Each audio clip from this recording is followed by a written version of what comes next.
Alright, ladies and gentlemen, JP3rd, VNSNow.com with more Dawn Drop Radiance Beginning, whatever this demo is. When we last left off, we had met our Princess Indira character, who was also the main girl of this piece, and I'm sure we're about to round out the female cast now. No pun intended there. Not that I really care though, the odds of it raining according to the forecast was about 20%, so if anything they're just going to fly over and cast, it's going to rain. No reason for me to... Yep. This joke would actually be funny if it was actually raining. It's a perfectly clear blue sky with a rain filter. Second, if it wasn't broadcasted 15 miles away. Damn it, I probably jinxed it. Well, I guess I better head inside while I figure out what to do. I feel like getting unnecessarily drenched in rain right now, and I didn't even bring an umbrella either. What a fun day. I feel the droplets of rain begin to fall from the sky, and I quickly look around for the nearest building. You mean this one, this one, this one, this one, this one, this one, this one? You know, the fact that you're surrounded by buildings right now? Eventually, I scout out a reasonably close building and run into it. The sign leading to it reading Glenna's Grand Library. It only takes a few seconds for me to get there, but by the time I do, it had already begun to pour down hard, drenching everything including a portion of my shirt and hair. Now, that's an actually well-drawn library. That looks pretty good. As I enter the library, I shake my head. Of course the weatherman was wrong again. When are they ever not wrong? You know, state-of-the-art technology my foot. My clothes now slightly red, I trudge forward into the library, the dark outdoor environment and warm lighting inside giving the whole building a very peaceful and serene feel. If only the music would change accordingly. From the looks of it, it seems that no one is here, although it's hard to tell by sounds since the thunder and rain is drowning out almost everything. Except for one thing, the sound of a woman singing somewhere down the hallway. This feels like I need to make a point here. This is where sound direction comes into play. It is cut the music, have someone humming, and just ambient. That would actually set your scene for you, see. Me reading it, as you can tell, isn't setting the scene or making me interested in the person who's singing. Actually creating a mood and atmosphere around that person might do it, but this chintzy music is not helping. Just thought I'd point that out. This feels like the setting to a horror story. Again, no, it does not. No, it's bright and clear, and there's no ambience set at all. Hearing their spooky stories or something, either way, if the building is haunted, I want to find the source in spirit. Oh, now it's a little bit better. Good. They can learn. So why? You know what? Never mind. I'm just happy they did it. I start sneaking down the library, careful not to disturb anything. Ghosts can be a really shy bunch, so if I want to see one, I need to be really quiet. This guy's really serious about seeing ghosts. Plus, if I startle it, there's a chance it might attack me, and I don't have anything to combat a supernatural entity around. In hindsight, I probably shouldn't be doing this, especially without proper equipment. It's not a ghost! I carefully tiptoe over and peek over the edge, and as I do, I hear the singing suddenly stop. What do you think you're doing over there? Normally, in these circumstances, you either run away or go face to face with the ghost. It's not a ghost. As such, the answer for me is obvious. There's no way I'm losing my chance to come face to face with a real phantom after all. It's the main character, a dumbass. I could be the first one to lay eyes on it, no less. The Glenna's Ghost. It has a catchy name, discovered by Dimitri Saul. It would be huge if it was real. Alright, look, poltergeist, I'm not here for trouble. I just wanted to say hi. I'm new to the school. Don't haunt me, please. I have enough trouble sleeping at night as is. Yeah, we saw that one coming. And she's a massive weeb. Yay. Well, I won't, maybe not massive weeb, but the two-tone hair, literally reading Rosario's vampire. Can you do that? I don't know. Is that a licensing? Well, maybe it's not a licensing issue. I don't know. I'll leave it alone for now. Huh? Are you stupid? Yeah. And she's got two different tones of eyes. Or is one of them you know what? I'm thinking too much into this. Do I look like a ghost to you? Oh, well, not really. I expected the ghost to be a bit more transparent. You look pretty solid, though. Is your power so rooted? No, you idiot. I'm a person. Oh, okay. I guess that is true. I put my hand onto my face and shake my head. I can't believe I got caught up in my fantasy. Yeah, neither can we. But honestly, all of us, we can all blame you. And we all do blame you. So why are you alone in an empty library then? Maybe because she's reading and singing. I'm always in this library reading. It's quiet and nobody bothers me here usually. Right now, though, you are cutting into my precious alone time. And the singing? Why do you need to know? You don't need to know any of this.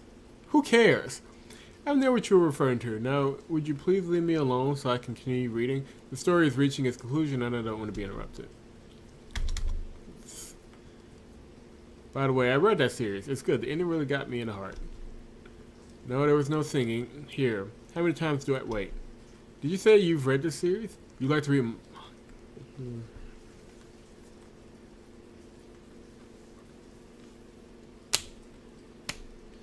Okay.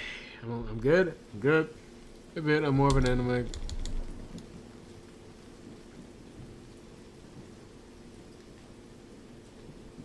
Although it is more interesting to me that you're reading such a no series, I don't find many people who know it anymore. Maybe I was a bit hasty sending you off. Take a seat. I'd like to hear more of your thoughts about this particular series. This happens to be my current favorite. Come on, I won't bite. I take a seat next to her, and she puts her manga down. Compared to her original tone, this one sounds a lot nicer, although they're both equally deadpan. Like when any other person who enjoys the hobby, she seems excited to speak to me. Hey, great. They can be massive weaves together. I'm sure this is a selling point, but I don't know. Well, you got to explain first and foremost why we're so far in the future. We have electronic implants to improve your physical being and your mental being.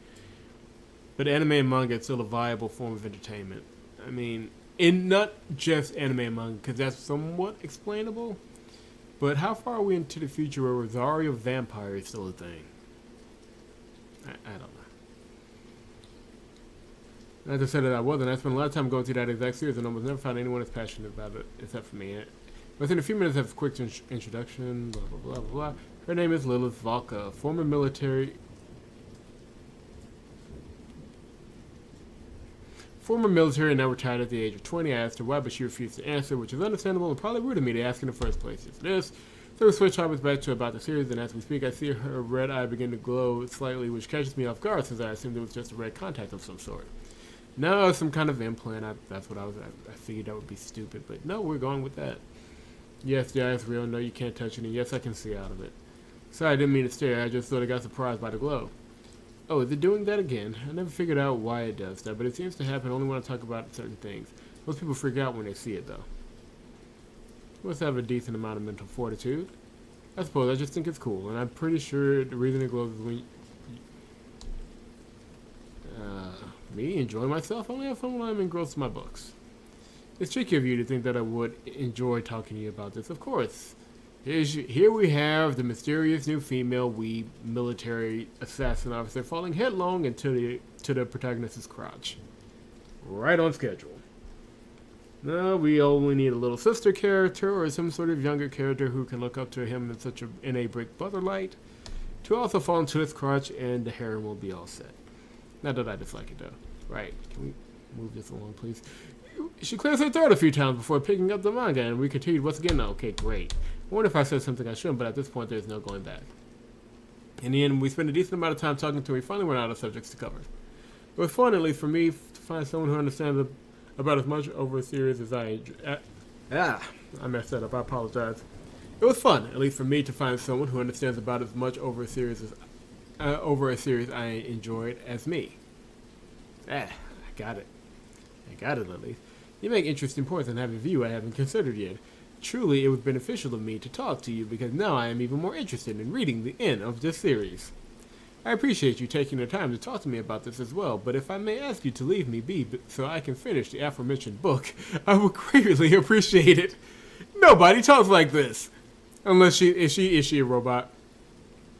Is she supposed to be a robot? Now, we have seen robot characters in visual novels before. They're usually written better, and they speak like human beings. So, I just want to point that out. Right, I should be heading home soon, too, anyway. It's still raining. It's still raining, but some water won't kill me. Besides, I have a warm bed and shower waiting for me. I'll catch you later, Lilith, I guess. I don't particularly like being bothered, Dimitri, but I suppose I could allow it after I finish the series so we can chat about it for a bit. Other than that, though, unless it's urgent, I would appreciate it if you wouldn't bother me. Thank you. I gave her a small salute in which she simply stares at me for and proceeds to shake her head with a look as if I have done something stupid. You have. Without ideas, so I head back out the front of the library, the storm still watering the plants outdoors and covering everything in the light fog. Okay, that wasn't as bad. We're just kind of rolling through the character list now. Exiting the library, I gripped the handles to the door, strengthening my resolve to leave. I obviously couldn't go back since Lilith was very insistent on being left alone at this point, and there was no one else in here. So with a deep breath, I braced myself and opened the door to the library, a cold rush of storm air slapping my face as I do.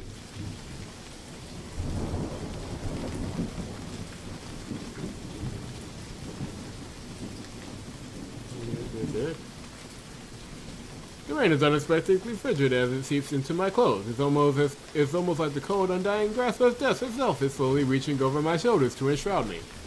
The wind doesn't help much either, and I eventually take my bag and hold it over my head to stop the rain from blocking my vision. Back down the road I came from earlier, only my footsteps offer me company down the road that I expected to be busy, but then again, I'm probably the only one dumb enough to walk out in a storm like this. Then as I continue down, I begin hearing a series of rhythmic footsteps along with a woman's voice singing. Gee, who called this one other than myself? I realize Singing in the Rain is a popular movie, but to actually do it in a storm is something else altogether. Hopefully, though, they at least have an umbrella. Nope. Yet as I neared the source of the singing, I realized that not only was the person singing in the rain, but they were doing so without an umbrella. La la la la la la la la. She was twisting and turning in the rain with her face looking up at the storm clouds, and while I am sure under normal circumstances the scene would have warmed my heart or brought a smile to my face, the current chill of the rain has sunken down to my very heart, freezing it and rendering me currently unable to feel all warm and fuzzy inside at the scene in front of me. Usually I would even join in because I love movie references. That has nothing to do with it. But the constant beating of water on my body dampens the fire in my heart that's trying to ignite.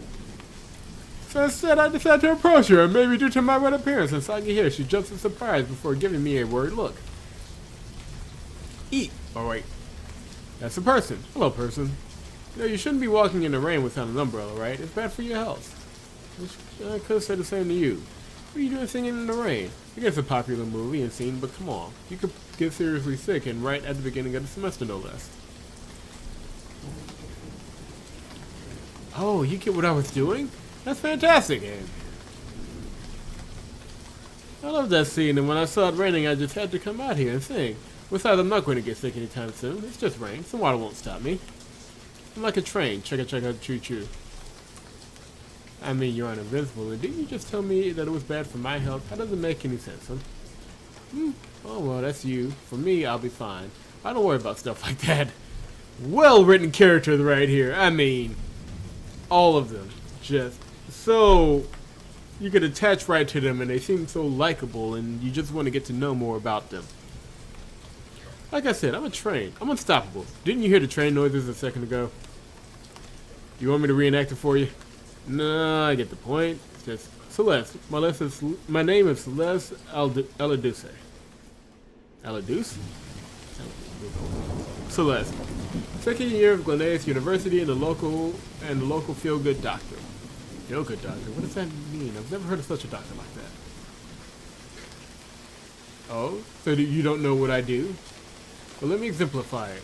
For example, did you come to me because you were worried about my health? Or are you just amused by my strange behavior? Maybe a mix of both. Well, I guess both, but more about worrying about your health. Although if you bring it up, yeah, it's pretty strange to see someone twirling and dancing in the middle of the rain singing. Not that I really mind. Beep beep. Here goes the good feels doctor. You say it's strange, but I think it's perfectly normal. Look, people can try and pretend to be what they aren't and suffer for it. Or they could be themselves. Isn't that more satisfying? Who cares if others don't approve? You are you, and uniquely so. A one-of-a-kind snowflake among equally special snowflakes. The writer did this on purpose. I refuse to believe that anything else is going on here other than just purposely poking the bear with a stick and hoping that something crazy happens once you do. Why should you try and hide yourself behind some paper cutout shroud and glisten a bit when you can shine brilliantly as yourself? You get what I'm saying? Oh, I see. You're like a motivational speaker. So I guess you go around and make people who feel bad or are down in the dumps feel better about themselves. Good feels done. Alright, fair enough. That's admirable too, and I can't say I disagree either. Not like I was trying to get you to stop. I just instinctively saw a potential danger to your health and wanted to try and avert it. Oh, is he like helping people too? This is a great turn of events. Oh, we should definitely talk some more. How about it? Well, actually, I was heading home right now to get out of the rain. It's a bit of ways away, so I have a journey ahead of me, so that's perfect then. I shall join you on your journey home. Remind the fact we just met. What do you mean join me on my journey home? I'm a stranger. You don't know what I'm like. I could murder you, or worse. That's a fair point, protagonist. That's a bit extreme, but here, what's your name? Dimitri? Dimitri Sol. Why? And like I mentioned earlier, I'm Celeste Aladuce. Now we aren't strangers anymore, so no problem. Besides, you don't strike me as the kind of hurt a lady anyway. You seem nice, but oddly indifferent. You're pretty strange, and that's coming from me, you know.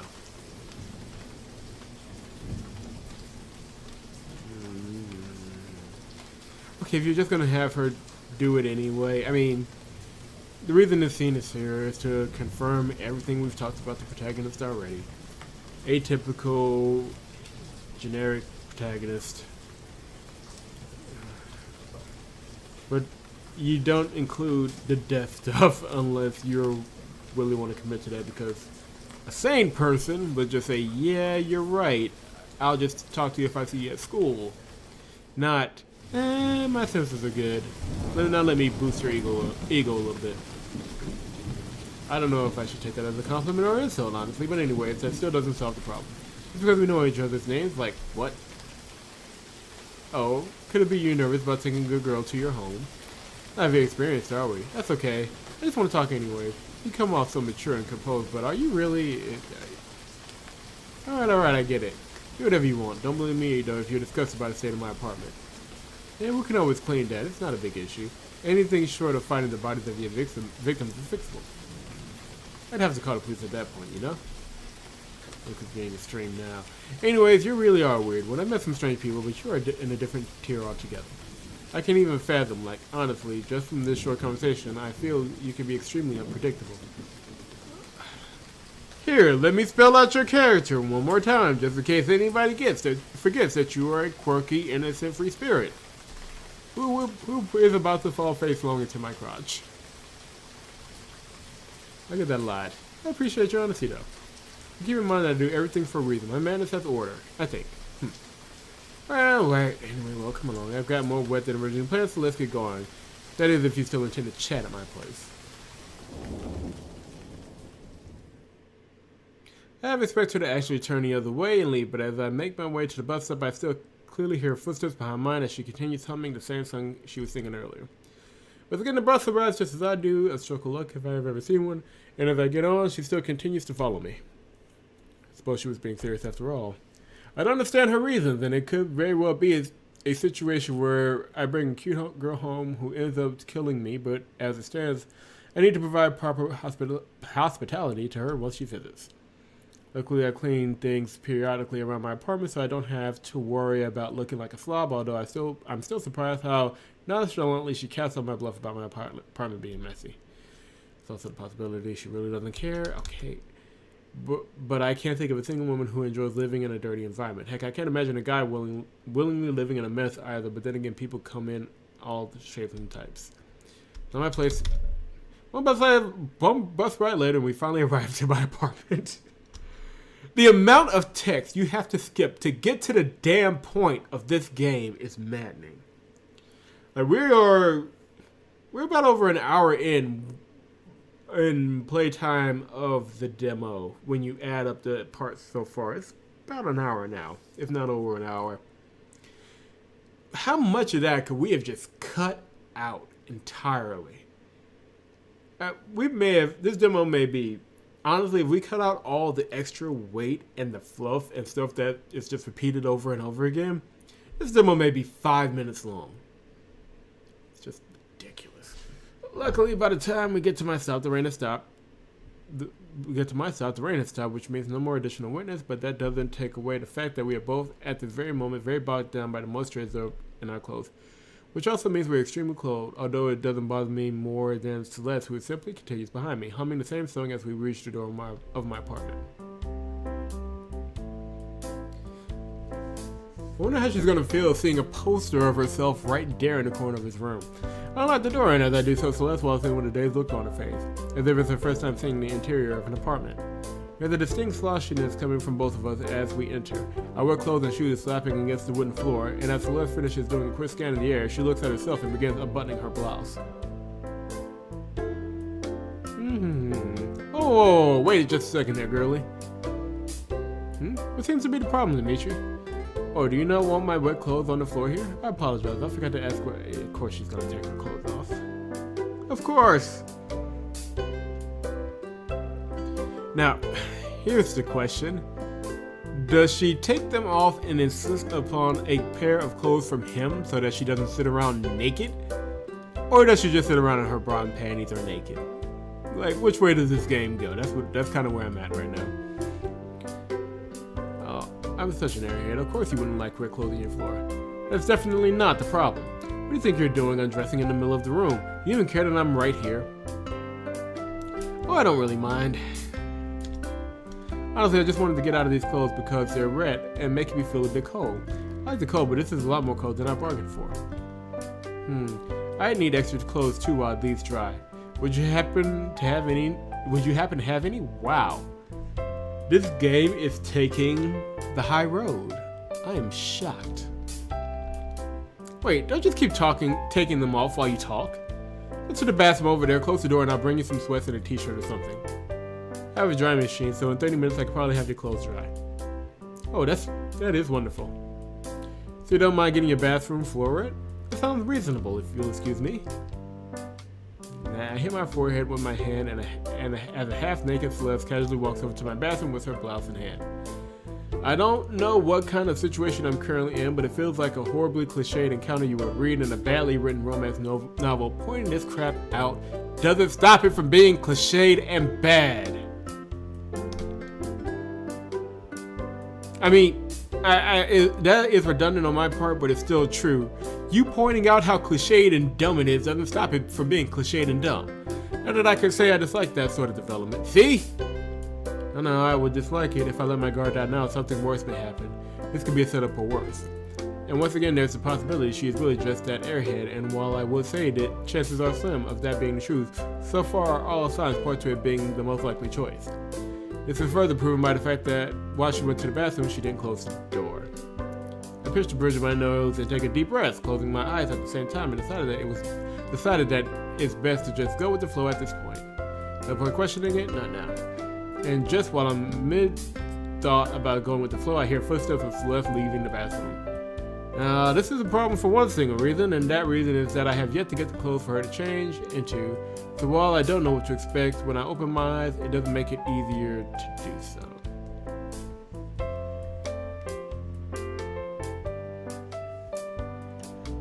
I kind of know what I'm about to get into when I click going forward, depending on how much padding is in between it.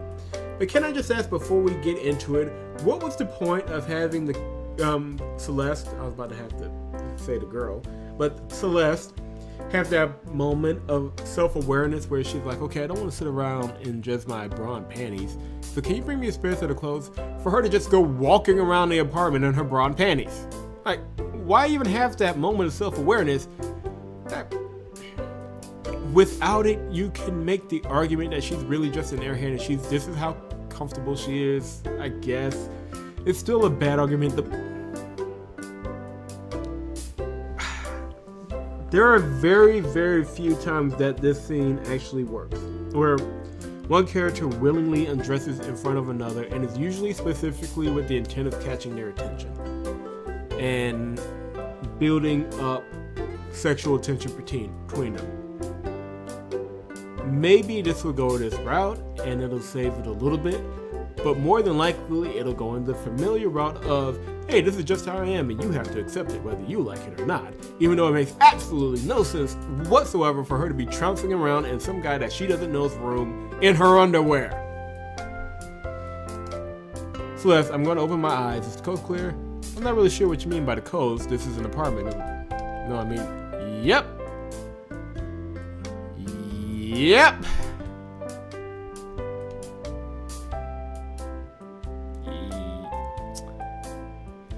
Leave a like.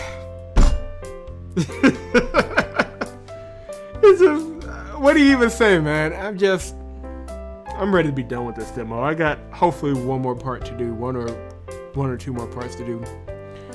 Again, it kind of works because if she goes with, okay, I want you to take notice of me and be attracted to me.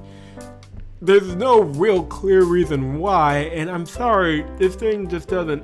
It's a trope that rarely works. I've seen it work maybe twice in anime, and those are old anime where a female character undresses in front of a male character, and it works. Like, it makes perfect diegetic sense for that scene to happen. Everything else, it's like this. It's just so forced, and just here's a half-naked girl sitting in your apartment, and she's probably gonna tease him about his virginity and some other bullshit. And I'm there. I really am there. Leave a like if you're enjoying the series so far. Subscribe to the channel if you have not done so. And VNsNow.com. This is VNsNow.com and the YouTube page. So exciting content, I'm sure, and hopefully, maybe it'll prove me wrong. Maybe. I don't have a lot of hope that it will, but you know, could be wrong.